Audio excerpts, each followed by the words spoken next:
نہیں چھوڑیں گے. تمہارے ہاتھ میں ہے غریب نواز کا دامن ہے.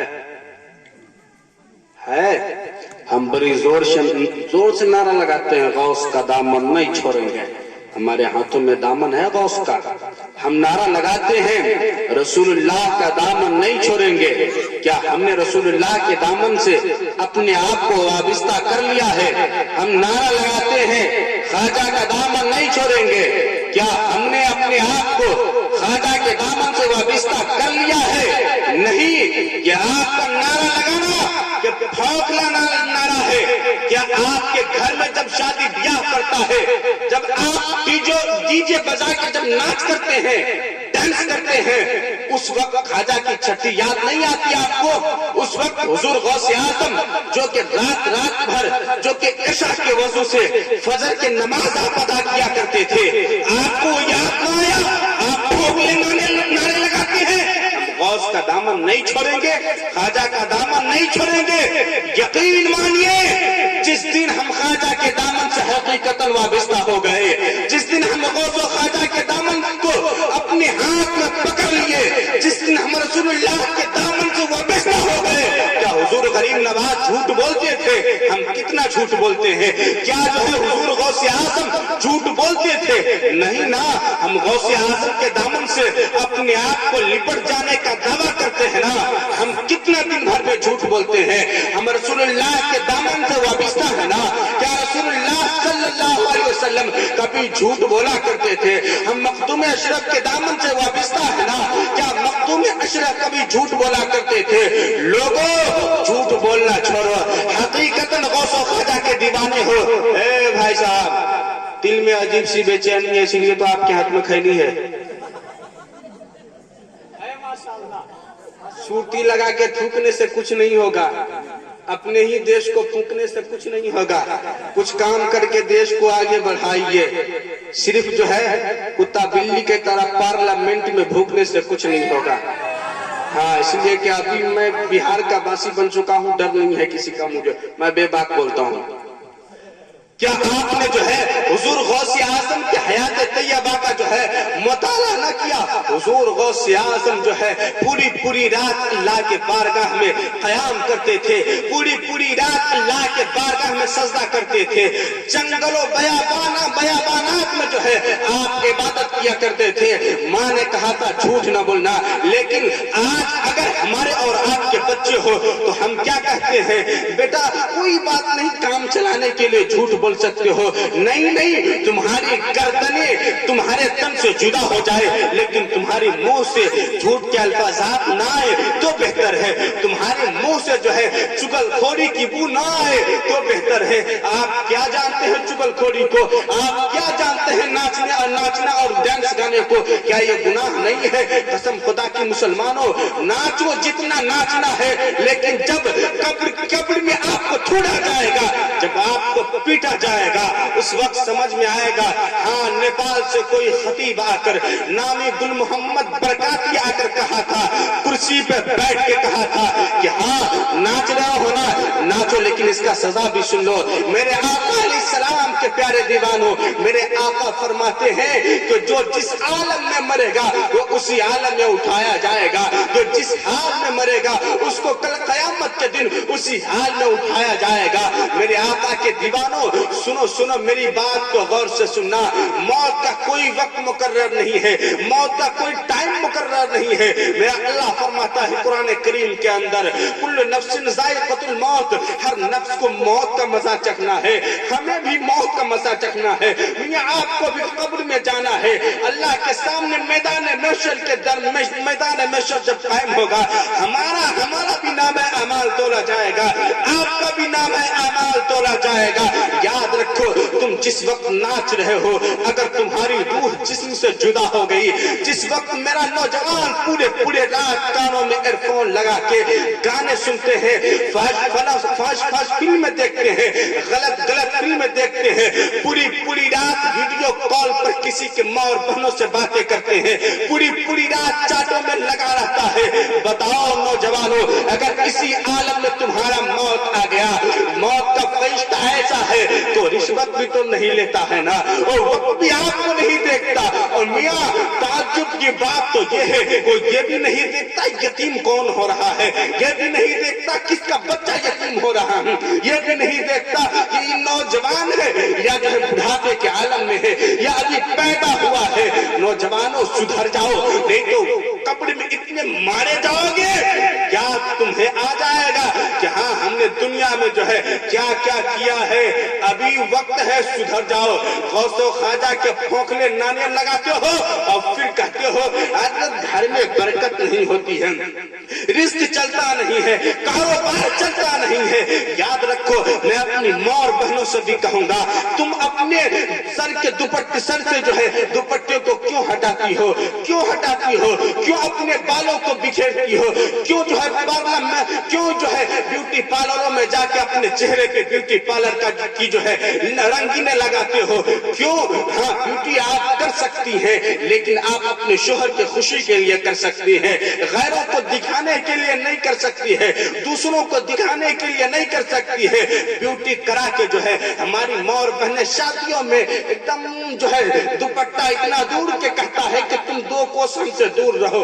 2 کوس ہمارے یہاں نیپال میں جو ہے بھاشا ہے، یعنی ہم سے جو ہے کچھ دوری بنائے رکھو، اور کندھے پہ رکھی رہے گی، اور پھر جو ہے الگ الگ، اور جب 4 عورتیں بیٹھ جائیں آپس میں تو ایک دوسرے کے چگل کھوڑیاں کرتی ہے۔ یاد رکھو آقا کریم علیہ السلام کی پیارے دیوانیوں، یاد رکھو اے فاطمہ الزہرا کے ماننے والیوں، کیا تم نے سیرت فاطمہ نہ پڑھا؟ کیا سیرت فاطمہ تم نے نہ پڑھا؟ آپ صلی اللہ علیہ وسلم کی بیٹی کی سیرت آپ نے نہ پڑھا کہ آپ کے پاس جب آپ کے پاس کچھ نہیں تھا کھانے کے لیے کچھ نہیں تھا، پھر بھی آپ اللہ کے بارگاہ میں جو ہے نماز ادا کیا کرتی تھی، اور اتنے دیر تک رات کو جب آپ سجدے میں رہا کرتی تھی اتنا وقت گزر جاتا تھا کہ حضرت بلال جو ہے مسجد میں حی علی الصلاۃ حی علی الفلاح کی جو ہے صدائیں بلند کیا کرتی تھی۔ سیدہ طیبہ طاہرہ حضرت فاطمہ الزہرا اپنے سر کو سجدے سے اٹھاتی ہے، اور اٹھانے کے بعد کہتی ہے اے اللہ تم نے رات کو کتنا چھوٹا بنایا ہے، اے اللہ تم نے رات کو کتنا مختصر بنایا ہے کہ تیری بندی ایک سجدہ بھی نہ ادا کر سکی۔ وہ رسول اللہ کی بیٹی ہے، میں کہتا ہوں تم رسول اللہ کی بیٹی کی طرح نہیں ہو سکتی، لیکن ان کے نقش قدم پر چل کر کنیز فاطمہ تو ہو سکتی ہو، کنیز فاطمہ تو ہو سکتی ہو، کنیز فاطمہ تو ہو سکتی ہو نا۔ نوجوانوں اور ہمارے بوڑھے حضرات بھی کم نہیں ہے، اس کو مت کم سمجھیے گا۔ ہاں میں بہار میں ایک جگہ تقریر کر رہا تھا، وہ دھوکہ دھڑی سے منہ سے نکل گیا تھا کہ بات حقیقت ہے، لیکن نکل گیا تھا کہ بوڑھے جنت میں نہیں جائیں گے۔ اب ایک دادا جی تھے، ڈنڈا لے کے بیٹھ گئے اور کھڑے ہو کے کرے برکاتی صاحب صبح 3 بجے بھور میں ملاقات کیجئے گا ہم سے۔ ہم بولا کب ہوا تو ہے، آپ کو کیا ہوا؟ کہا نوجوانوں کو کہیے گا اذان دینے کے لیے، جب ہم جنتے میں نہیں جائیں گے تو ہم اذان کیوں دیں؟ تو قاری سراج صاحب کے طرح ایک شاعر وہاں موجود تھے، تو ہم نے کہا بچائیے بھائی۔ تو قاری سراج صاحب کہنے لگے کہ جوان جنت میں جائے گا کہ بوڑھا جا نہیں سکتا، کہ جوان جنت میں جائے گا کہ بوڑھا جا نہیں سکتا، محمد کے غلاموں پر بڑھاپا نہیں سکتا۔ جب جنت میں جائیں گے ابھی لاٹھی پہ چلیے، پھر کھٹیا پہ سوئیے، پھر گزر جائیے، جب جنت میں جائیے تو جب جوان ہو کے جائیے۔ ہاں جوانی کے عالم میں جنت میں ڈالا جائے گا۔ یہاں دانت بھلے ہی جھڑ گیا ہو پورے منہ کا، یہاں بھلے ہی آپ کھٹیا پہ بیٹھے بیٹھے ہیں، لیکن جب جنت میں جائیں گے تب کیا؟ جوانی کے عالم میں جائیں گے، آپ کبھی بوڑھا نہیں ہوں گے، کبھی بوڑھا نہیں ہوں گے آپ۔ ہاں اچھا لیٹرین میں وہاں سب یہ ہم نے جو ہے لائٹنگ کیا ہے، لائٹیں لگوائی ہے حضور غریب نواز کے ماننے پر، ان کے جشن منانے پر۔ حضور غریب نواز ہمیں یقین ہے کہ یہاں تشریف فرما ہے، محفل میں تشریف لائے ہیں اور اولیاء کرام کے ساتھ تشریف لائے۔ حضور غریب نواز ہر کسی کو نوازتے ہیں، اور مجھے جتنا نوازا ہے شاید ہی آپ کو نوازا ہوگا۔ اتنا کم عمر میں حضور غریب نواز نے جتنا مجھے نوازا ہے اتنا آپ کو نہیں نوازا ہوگا۔ حضور غریب نواز کے دربار میں ایک بادشاہ کا آپ نے نام سنا ہوگا، اورنگزیب عالمگیر، یہ اللہ کے مقدس ولی بھی ہے۔ یہ آتے تھے حضور غریب نواز کے جو ہے مزار شریف پہ فاتحہ پڑھنے کے لیے۔ ایک روز آیا، ایک فقیر اندھا تھا۔ دیکھیے مانگنے کا سلیقہ کیا ہونا چاہیے، مانگنے کا طریقہ کیا ہونا چاہیے، ہے نا؟ ہاں اے نوجوانوں مجھے دیکھو، میں بچوں کو نہیں جلدی بولتا ہوں، لیکن تم مجھے دیکھو، تم کمبل کو خالی دیکھ رہے ہو، بغیر ہم کمبل کے ہیں ادھر۔ عشق نبی کی گرمی نہیں ہے، عشق خواجہ کی گرمی نہیں ہے نا؟ تو ادھر سنو۔ تو اورنگزیب عالمگیر رحمت اللہ علیہ گئے فاتحہ پڑھنے کے لیے اندر، تو جانے سے پہلے ایک فقیر تھا، اندھا تھا، عرض یہ کر رہا تھا حضور غریب نواز کی بارگاہ میں، حضور غریب نواز اللہ سے دعا کیجئے، آپ نظر کرم فرمائیے، میری آنکھوں کی بینائی لوٹ آئے، میری آنکھوں کی بینائی لوٹ آئے۔ اورنگزیب بادشاہ کہا فقیر کتنے دن سے مانگ رہا ہے؟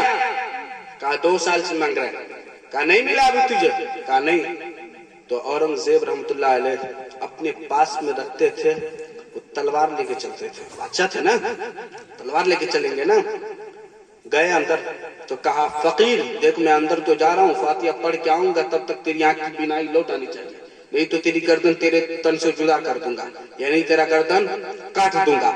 اب حضور اورنگزیب عالمگیر رحمت اللہ علیہ اندر گئے حضور غریب نواز کے جو ہے مزار مبارک پہ فاتحہ پڑھنے کے لیے، اور ادھر فقیر رو رو کر اللہ کے مقدس ولی حضور غریب نواز کے بارگاہ میں دعا کر رہا ہے، حضور اب تک تو آنکھ کی بینائی نہیں تھی، اب لیجئے جانو لینا چاہتے ہیں کا؟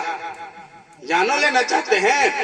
کچھ نظر کرم تو کیجئے تاکہ جو ہے اورنگزیب کی تلوار سے میری گردن نہ اڑے، میری آنکھوں کی بینائی لوٹ آئے۔ اب اورنگزیب بادشاہ سے آیا، کہا فقیر کیا ہوا؟ کہا مجھے سب دکھنے لگا۔ کہا بتا میں گورا ہوں کہ کالا ہوں کہ سانولا ہوں؟ کہا فلاں فلاں ہے۔ ہاں تو میں بادشاہ ہوں کہا آپ اورنگزیب بادشاہ ہے، مجھے سب دکھنے لگا۔ کہا بتاؤ جو ہے اس گنبد کا جو ہے حضور غریب نواز کے جو ہے چلو مزار مبارک پہ دیکھو چادر جو ہے چڑھی ہے کہ نہیں؟ پورا جو ہے تحقیق کرنے کے بعد کہا پھر بینائی کیسے لوٹی؟ کہا حضور جب آپ اندر گئے فاتحہ پڑھنے تو میں 2 سال سے یہاں تھا، ایسا دعا کبھی نہیں کیا تھا، آج میں نے رو رو کے دعا کیا ہے کہ اللہ میری جو ہے آنکھوں کی بینائی کو لوٹا دے۔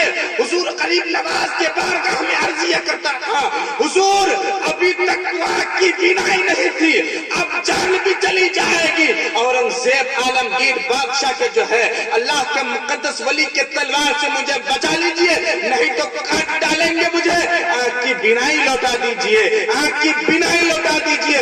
میں نے رو رو کر گر گرا کر دعا کیا ہے تو اللہ نے میری آنکھ کی بینائی کو لوٹا دیا ہے۔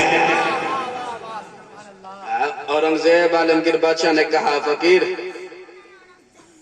یہ ڈر تھا تجھے کہ اڑا دے گا، ہم اڑاتے نہیں، تو اتنے دن پھوکٹ میں کہہ رہا تھا دیجئے دیجئے دیجئے، آنکھ کی بینائی لوٹا دیجئے، تو نے رویا گر گرایا، صدق دل سے خواجہ کے دربار سے مانگا، تو جیسے تو مانگا تیری آنکھ کی بینائی لوٹ آئی ہے۔ اور آپ نے سنا ہے، بیان بھی کرتے ہوں گے حضرت، کہ پرتھوی راج کا معاملہ، اچھا پرتھوی راج ہارتا کیوں گیا حضور غریب نواز سے؟ علم نجومی کے ذریعے حضور غریب نواز کو جو ہے اجمیر آنے سے پہلے پرتھوی راج کی ماں نے جو ہے علم نجومی کے ذریعے جان لیا تھا، اور کہا تھا راجہ پرتھوی راج اپنے بیٹا سے کہا تھا کہ بیٹا مسلمان فقیر آئے گا اس سے پنگا نہ لینا، نہیں تو تیرا سلطنت ہیلا کو برباد ہو جائے گا اور تو بھی ہیلا کو برباد ہو جائے گا۔ اسی لیے جب حضور غریب نواز جب اجمیر کی سرزمین پر آئے، راجستھان کے جنگلات کو پار کیے اور جنگلات کو سہتے ہوئے جب اجمیر کی دھرتی پہ قدم رکھے، قدم رکھنے سے پہلے وہاں ایک اور جو ہے جنگ ہو چکا تھا، جو جنگ کیا تھا راجہ پرتھوی راج کے ساتھ شیخ شہاب الدین غوری، آپ نے نام سنا ہوگا، شکست کھا کر بھاگے ان کے ساتھی جتنے تھے، تو راستے میں مل گئے حضور غریب نواز کے، راستے میں ملے، کہا کہاں جا رہے ہیں؟ کہا اجمیر جا رہے ہیں۔ کہا کیوں؟ وہاں پرتھوی راج کی حکومت ہے اور اس کے پاس بڑا بڑا فوج ہے، اس کے پاس جو ہے بڑے ہتھیار ہے، بہت لوگ ہیں اس کے پاس، آپ ان سے نہیں جیت پائیں گے، آپ جو ہے واپس چلے آئیے، ہم بھی مسلمان ہیں، شیخ شہاب الدین غوری کے لشکر کا ایک سپاہی ہوں، آپ بھی لوٹ جائیے۔ تو حضور غریب نواز جواب دیتے ہیں، اے مسلمان سن، وہ شہاب الدین کہ معین الدین ہے، وہ اپنی مرضی سے آیا تھا، اور معین الدین اللہ اس کے رسول کے بھیجے ہوئے تشریف لایا ہے، وہ اپنے فوج کے اسلحہ کے سہارے آیا ہے۔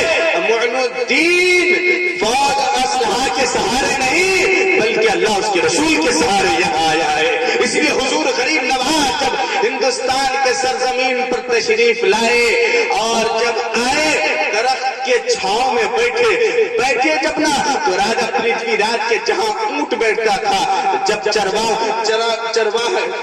چرواہوں نے لے کے آیا اونٹ، کہا اٹھیے یہاں سے، کہا ٹھیک ہے اٹھتے ہیں تو بیٹھا رہ جائے تمہارا اونٹ، کہا ٹھیک ہے اب جائیے یہاں سے۔ حضور غریب نواز بیٹھے تھے وہاں سے اٹھ گئے، اونٹ بیٹھ گیا، صبح اٹھانا چاہ اٹھ کے نہیں رہا، کیوں؟ کیونکہ حضور غریب نواز نے انہیں بسا دیا، بیٹھا دیا تھا کہ اونٹ بیٹھتا ہے تو بیٹھے ہی نہ جائے۔ تو کان کھول کر سن لو مسلمانوں کو ہندوستان سے بھگانے والوں، ہم خواجہ کے بسائے ہیں، خواجہ کے بیٹھائے ہوئے اونٹ کو تم نہیں اٹھا سکتے، تو خواجہ کے بسائے ہوئے مسلمانوں کو ہندوستان سے کیسے بھگا پاؤ گے؟ ہم خواجہ کے بسائے ہیں، حضور غریب نواز کے بسائے ہیں، ہمیں اجاڑ نہیں سکتے ہو۔ اب آگے بڑھوں؟ اچھا، ہمارے یہاں ہم نے خود دیکھا ہے اس چیز کو کہ لوگ اردو تعلیم پہ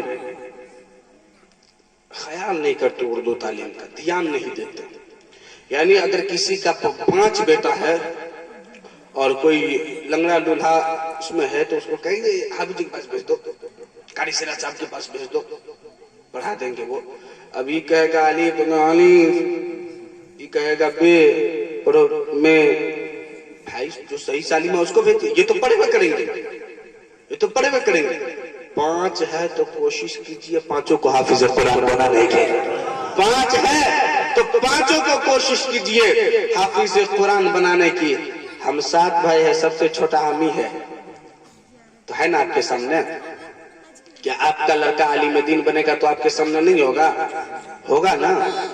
اور آج جو آپ کے بچے جو آپ سے بد کلامی کرتا ہے، یہ کس چیز کا نتیجہ ہے؟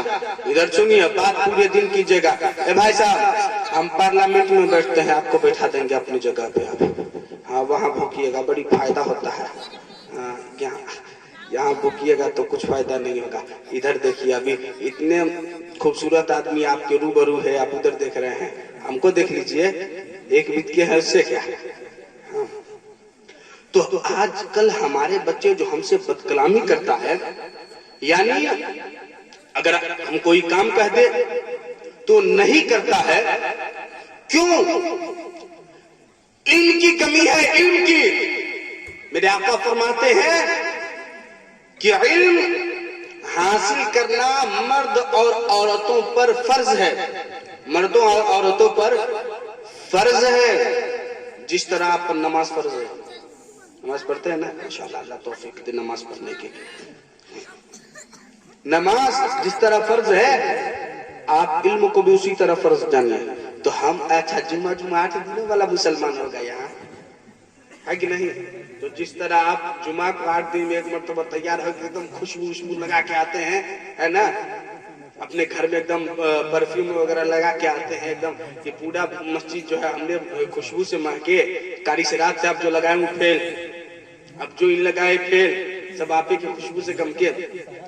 تو علم کیا ہے؟ اللہ کے رسول علیہ السلام نے فرمایا کہ علم حاصل کرنا مرد اور عورت پر فرض ہے.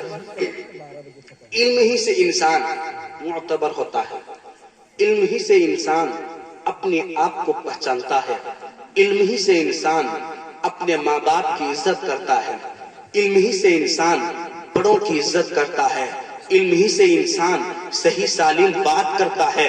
اگر اس کے پاس علم نہیں ہے، اگر اس کے پاس علم نہیں ہے تو ایسا ہے جیسا چلتا پھرتا لاش گھوم رہا ہو، ایسا ہے وہ ایسا چلتا پھرتا لاش گھوم رہا ہو. آپ اپنے بیٹے کو انجینئر بنائیے، آپ اپنے بیٹے کو ڈاکٹر بنائیے، آپ اپنے بیٹے کو پروفیسر بنائیے، آپ اپنے بیٹے کو افسر بنائیے، آپ اپنے بیٹے کو ڈی ایس پی بنائیے، آپ اپنے بیٹے کو ایس پی بنائیے، آپ اپنے بیٹے کو جو ہے بڑے عہدے پہ فائز کر دیجئے، آپ اپنے بیٹے کو وکیل بنائیے، آپ اپنے بیٹے کو جج بنائیے، لیکن آپ کے انتقال کے بعد وہ آپ کے قبر پہ نہیں جائے گا، وہ آپ کا جنازہ نہیں پڑھائے گا، وہ آپ کے حق میں دعائیں مغفرت نہیں کرے گا.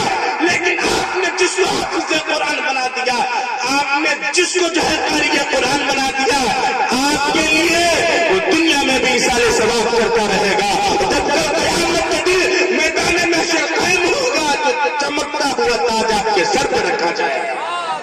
انجینئر بنانے والا بیٹا کے صدقے میں نہیں ملے گا.